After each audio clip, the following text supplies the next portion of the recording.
Ano nga ba ang Rising Creator at paano natin ma-achieve ang Rising Creator?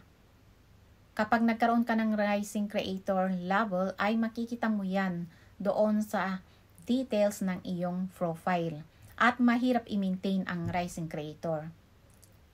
Kapag nagkaroon ka ng Rising Creator level ng week na ito ay pwede ring mawala yan sa susunod na linggo kapag hindi mo na-maintain. Kaya kailangan parati kang consistent. Pwede mo namang makumpleto yung weekly challenge para magkaroon ka ng Rising Creator. Ma-maintain mo ang iyong Rising Creator.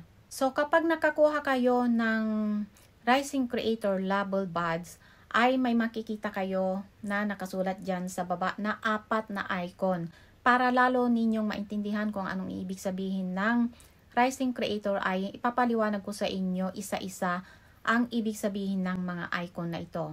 So mag-umpisa tayo dito sa icon na nasa una, yung Rising. Nakasulat dito, this badge recognizes you for posting content that's original. Ang ibig sabihin nito ay nagpo-post kayo ng mga content ninyo na original.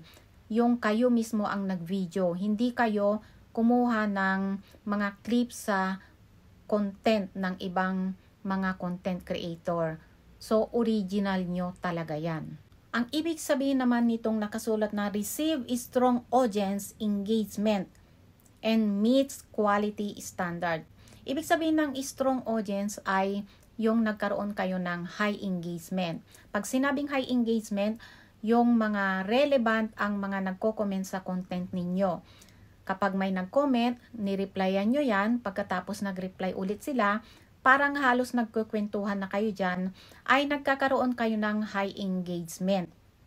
Sa madaling salita, ay nakakuha na kayo ng strong audience. At ito namang meets quality standard ay, ibig sabihin yan, yung mga content ninyo ay pasok na sa high quality. Ibig sabihin ay interesting, informative ang mga content ninyo.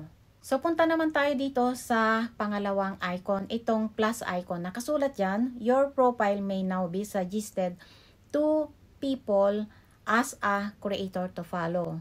So ibig sabihin yan, dahil sa nakompleto nyo itong icon na Rising na ito, dahil na nagkaroon kayo ng strong audience sa inyong mga content, original ang mga content ninyo, at nagkaroon din kayo ng na-met nyo ang quality standard, ay maire-recommend na kayo ni algorithm sa wider audience.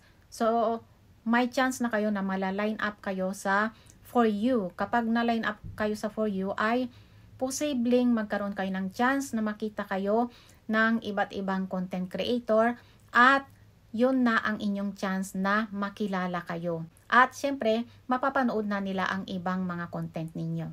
Punta naman tayo dito sa pangatlong icon. Itong nakasulat dito, the badge is re-evaluated weekly.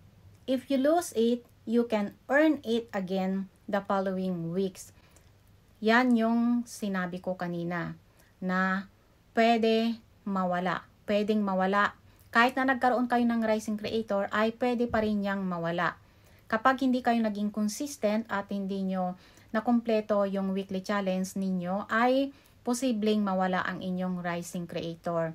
So, kung gusto nyong ma-maintain yan, ay dapat parati kayong consistent sa pag-upload. Yung weekly challenge nyo ay i-monitor nyo yan para ma-maintain ninyo ang inyong Rising Creator. Kapag nakumpleto nyo parate yung weekly challenge nyo, ay mami-maintain ninyo ang inyong Rising Creator. So, punta naman tayo dito sa pang-apat na icon. Itong makikita nyong icon na flag icon. Ang nakasulat dito, the badge is now displayed on your profile with your profile category.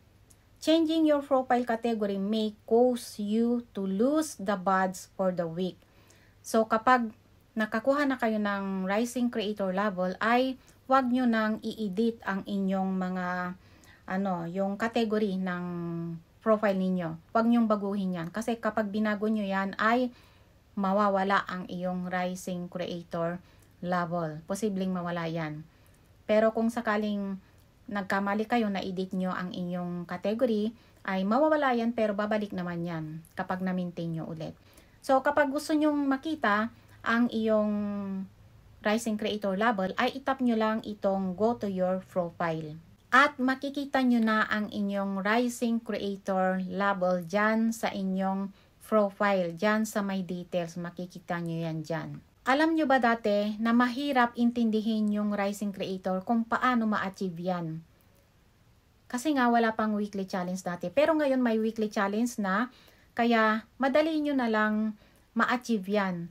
Makompleto nyo lang yung weekly challenge na yan, ay makakakuha na kayo ng Rising Creator.